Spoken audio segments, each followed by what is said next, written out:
Hey guys, today we'll be taking a deep dive into Bangchan's and Hyunjin's from Stray Kids Red Lights, otherwise known as Gangbak. Now, for this video, I will be playing snippets of the song purely for analyzing the lyrics, so that comes out under fair use. It's not me trying to reproduce their work in any way. So the music that I'll be using will be for fair use. I know you guys know that, but I need to say it explicitly for CEO Susan. Today I'm also going to be looking down a lot at my laptop because that's where I have my notes about the lyrics that I've written down. So today we'll be taking a deep dive into the vocabulary and grammar points from the song Red Lights. One of the reasons you may have clicked on this video, you may have wanted to learn about the Korean translation of the song so that you could get a better understanding of the song's plot. Well, the reason doesn't really matter, so let's just get straight into it. The first line that we're going to be looking at is lost control. In Korean, the sentence structure is SOV, so subject, object, verb, which is different to what we have in English, which is SVO, which is subject, verb, object. So for example, in Korean, it would be I door close, whereas in English, as you know, it is I close the door. And when we're using this structure, in Korean, what's really important to know is that they mark the object and topic of their sentence. So in this case, the topic marking particle is connected directly onto the topic. So therefore, you never take a breath in between, say, the topic and the topic marking particle. You have to say it all as one because it becomes one word. Further, the topic marking particle is n after topics that end in a vowel, and n after topics ending in a consonant. So here the topic is na, which means I, and the topic marking particle is the n at the end, so it becomes nan. So this is a shortened version of using the topic marking particle. Usually you would see it as na nun, right? Because na ends in a vowel. But they've shortened it to just make the n just connected and at the end there. So having used this particle, we know that I, the speaker, am the topic. The second word in that sentence is imi, which means already. Now, there are two common ways to say already in Korean, and they have different nuances. Imi, used in this case, is when you or the listener knew this piece of information already. So in this case, that we already knew that they have lost control, or that they already knew that they lost control. I'll give you an example. So say that maybe we're at the shops and we're looking at skirts, and I say 나는 이미 그 취미를 샀어요. Okay, I already bought that skirt, and you know this already. The other use of already is the word 벌써, but that use of already insinuates that we did not already know that piece of information, so it's a bit of a surprise to us, like, oh, like it's already this. So I'll give you an example. So maybe we've been in the cinemas and we've been watching a very long film. When we got in, it was daytime, and when we got out, I say 벌써 밤이야, and that means it's already night. Like, I didn't know that already, like I'm surprised. And also I want to first off apologize if my Korean pronunciation is not the best. I am self-studying Korean and I don't really get to practice speaking that much, so my grammar is really good, but then when it comes to speaking it sometimes, it can come out a bit, you know. This is a good segue into our next thing we'll be looking at, which is our vocabulary for the word 밤, which means night. It's mentioned a bit in the song, and the first instance is... So looking at the sentence, we see nan again, and we know this already, Yimi. So let's look at the next few words. Dashi and do. Okay, they both basically mean again, but with slight nuances, just like Imi and Boso both meant already, but they had slightly different nuances there. So dashi means resuming an action that may have stopped, whereas do means an ongoing action that is recurring.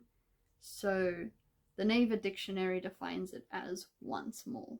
Together we can get that maybe they had been staying up in the past, it had stopped for a bit, and it's just recently started again, so they'll be staying up once more. The next words are 이 밤을, which means this night. This is different to if you wanted to say tonight.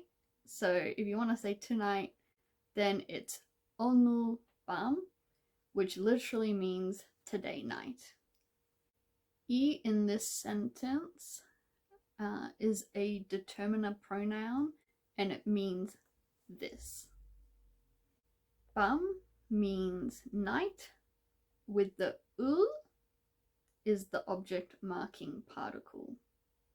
The object marking particle, like the topic marking particle, is connected straight onto the word, so you don't take a breath in between. And further, the object marking particle is ul after objects ending in a vowel, and ul after objects ending in a consonant.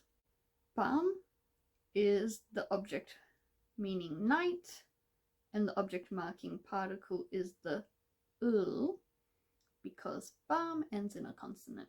So it becomes 밤을. The use of this particle means that the night is the object of the verb. The verb is 지새운다, meaning to be up all night. So it means to be up all night this night. So let's say, for example, I'll give you an example to make it make sense with how I'm saying that the verb is acting on the object. So for example, let's say if we had the word 딸기, which means strawberry, with the object marking particle 을, because 딸기 ends in a vowel, so it becomes 딸기를. And we added the verb to eat, which in its infinite form is 먹다. Together, 딸기를 먹다 means like eat the strawberry or eat a strawberry. So the verb is acting on the object. So it's kind of reversed from like English. The next instance of the word 밤, which we know means night, is in the line. Now the last grammar point we'll be mainly looking at is the way you can say that you cannot do something. As it is one of the main lyrics in the song, it comes up in a few different instances, and it's in the chorus and it's repeated quite a bit. To say you cannot do something, the main structure for this is created with when you have the verb stem and then the particle, then 수 없어. And we see this in the main sentence.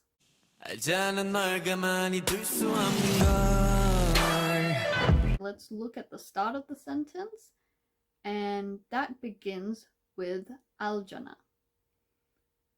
알다 is the infinite verb there, which means to know. They've taken away the da from the verb to get the verb stem, just al, and you can add whichever ending you want to that basically to give meaning of when, if it's in the present, past, stuff like that. There's a lot of different endings you can add. The ending they've added is jana, which is used to politely infer that the listener is a bit silly maybe, and that they should have known better basically. So here it means that you should already know. The next word is nol, which is the literal translation to say you, with the object marking particle. So you are the object of the sentence that the verb will act upon. There's also, in that sentence, the next word is an adverb, which means motionlessly, and that is kamani. Now, coming back to the main grammar concept that I was talking about before. So the verb is tuda in its infinite form. And in this situation, it means to leave. To make the grammatical concept, we remove the da, which makes it its infinite form. We take that away. So we have the verb stem do. We then attach the l as the verb ends in a vowel. You then put in the word, which is su. That's the next word that comes in. And this literally means way. So when you pair it with the verb opta, it means that there isn't a way. And in this instance, looking at what we already translated means that there isn't a way to leave you or let you go. Further, with the aljana, it means that you should have already known that there isn't a way to leave you.